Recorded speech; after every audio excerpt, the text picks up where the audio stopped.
On en compte autour de 3500 en France. Les librairies indépendantes résistent tant bien que mal face aux chaînes et hypermarchés culturels qui fleurissent sur le territoire.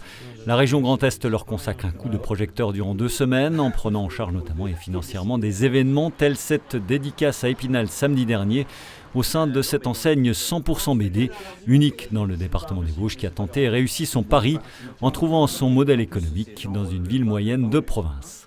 J'ai le plaisir de vous annoncer qu'on va s'agrandir au début d'année prochaine. Donc le pari est complètement réussi. Il y avait de la demande, en fait, tout bêtement. Plus que ce qu'on pensait. En tout cas, on est arrivé à un succès beaucoup plus rapide que ce qui était estimé, ce qui était prévu. À peu près à l'équilibre au niveau chiffre d'affaires entre la bande dessinée traditionnelle en série et les mangas. Moite-moite, sachant que le manga est 2 fois moins cher que la BD.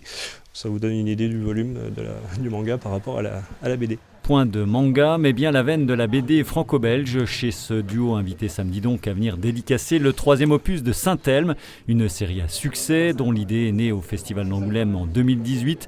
L'auteur suisse Frédéric Peters et l'écrivain et scénariste Serge Lehmann avaient déjà collaboré une première fois ensemble avant de concevoir Saint-Elme. Fred a lancé cette idée de Twin Peaks écrit par Jean-Patrick Manchette, c'est-à-dire d'un récit qui soit à la fois un récit de mystère et avec une touche étrange et en même temps qui est l'âpreté du roman noir français le plus hard, le plus dur, ce qui est un défi très intéressant parce qu'il y a une sorte de contradiction entre les deux esthétiques. C'est une série à la croisée des genres, on est à la fois dans du polar très noir mais qui ne manque pas d'humour. Il y a des pointes de fantastique qui pour le moment ne s'expliquent pas mais à mon avis ne sont pas gratuites. Il y a un suspense haletant et puis il y a évidemment le dessin de Frédéric Peters qui est resplendissant avec vraiment racé, aérien.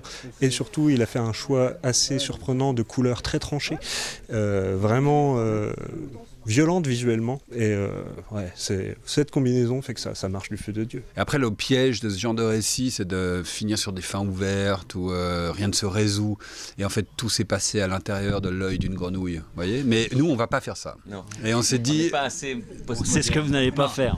Ouais, vous savez exactement, vous savez ce qui ne va pas se passer, ce qui est déjà pas mal.